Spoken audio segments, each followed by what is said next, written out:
Natural resources या forest.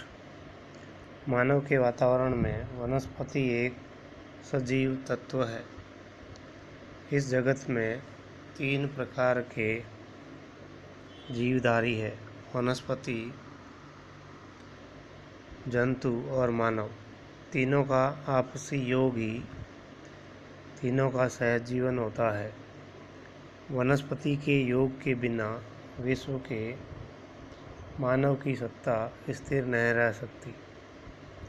मानव और जंतु चलने फिरने वाले जीवधारी है, किंतु वनस्पति अचल जीवधारी है। यह एक प्रकार से प्राकृतिक संसाधन है जो प्रकृति द्वारा अमूल्य धरोहर के रूप में मानव के उपयोग हेतु बनी है। वनस्पति प्रत्यक्ष व अप्रत्यक्ष रूप से मानव के लिए उतनी ही आवश्यक है जितनी कि वायुमंडल में ऑक्सीजन। मानव और वनस्पति का घनिष्ठ संबंध है। मानव के उपयोग में आने वाले विभिन्न प्राकृतिक संसाधनों में प्राकृतिक वनस्पति का ऑक्सीजन व जल के बाद तीसरा महत्वपूर्ण स्थान है। मानव और वनस्पति का परस्पर जैविक संबंध है, जिसके द्वारा एक दूसरे का सह अस्तित्व है। मानव जगत और वनस्पति जगत दोनों के योग से ही प्रकृति में एक जीवन संतुलन स्थिर रहता है। इसके अलावा वनस्पति से मानव को उनकी जीवन की आवश्यकताएं पूरी होती है तथा आर्थिक, सामाजिक व सांस्कृतिक उन्नति के साधन प्राप्त होते हैं। वनस्पति से प्राकृतिक दृश्यों को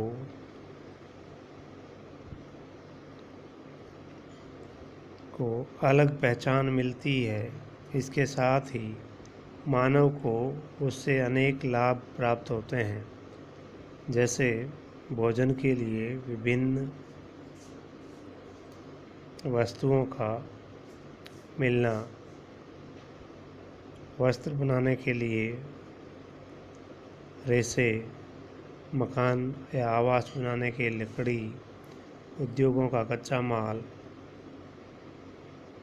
ईंधन के लिए लकड़ी, परिवहन की गाड़ियां आदि के लिए लकड़ी, व्यापार करने के लिए वन संपदा, भूमि कटाव और मिट्टी कटाव रोकने का साधन, खेतों की रक्षा, बाड़ लगाने की झाड़ियाँ, ऐसे अनगिनत लाभ है जो मानव को वनस्पति से प्राप्त होते हैं। वनस्पति वातावरण की सूचक है जो मानव के लिए बहुत ही महत्वपूर्ण होती है। वनस्पति या पौधे अपनी उपज की दशाओं के स्वरूप होते हैं। वे अपने क्षेत्र की जलवायु, सूक्ष्म जलवायु, मिट्टी, भूरचना, धरातलीय जल, भूमिगत जल और वातावरण के अन्य कारकों के सूचक होते हैं। पौधों के द्वारा प्राकृतिक दशाएं मालूम हो जाती है और यह भी मालूम होता है कि मानव द्वारा भूमि का उपयोग किस प्रकार किया जाता है। किसी क्षेत्र की मिट्टी कृषि के लिए उपजाऊ है या नहीं, यह बात उस क्षेत्र की वनस्पति की सघनता और आकृति से मालूम हो जाता है। बलरस और कैटल से प्रकट हो जाता है कि मिट्टी संतृप्त अवस्था में है और मिट्टी के कणों के बीच वायु का अभाव है। ग्रिजवुड से मालूम होता है कि वहाँ की मिट्टी में क्षार की मात्रा अधिक है। जिनसेंग, मैपल, हेमलॉक, देवदार तथा अन्य छाया सहन करने वाले वृक्षों से ज्ञात होता है कि उनकी जलवायु शीत है या प्रकाश कम रहता है। इस प्रकार के अनेक पेड़ पौधे हैं जो जलवायु दशाओं को प्रकट करते हैं। इसी के साथ ही मिट्टी की विशेषताओं को भी प्रकट करते हैं। घास के मैदानों में मिट्टी की आर्द्रता को रोके रखने की क्षमता होती है।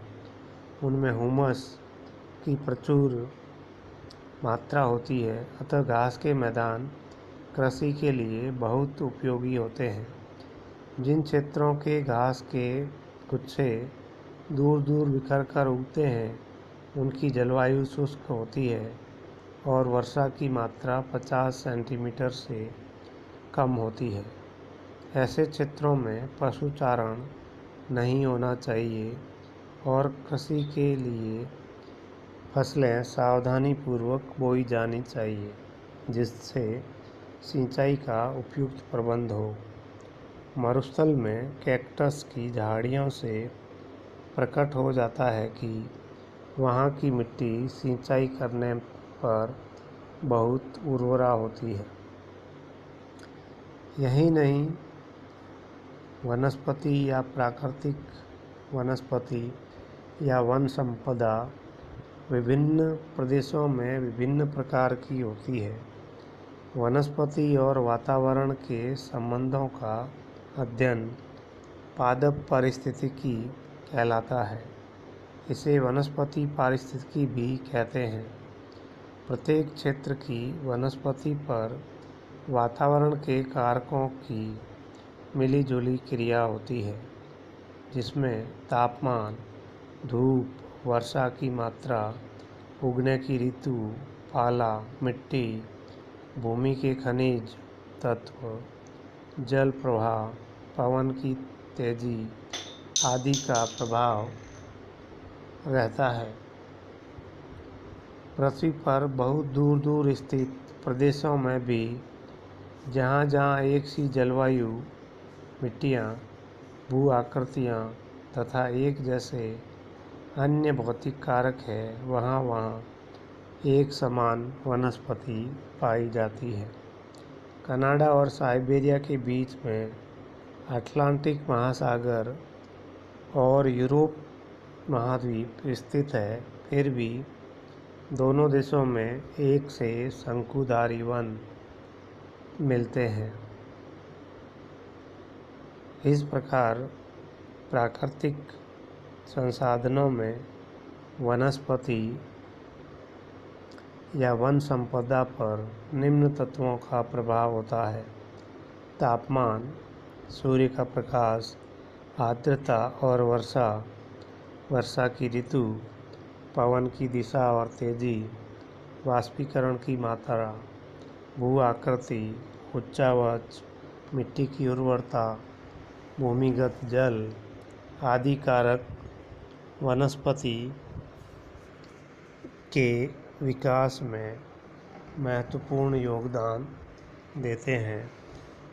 इन्हीं कारकों से भूतल पर विभिन्न प्रकार की वनस्पति पाई जाती है, जिनका विकास अलग अलग क्षेत्रों में अलग अलग किस्म या प्रकार के होते हैं।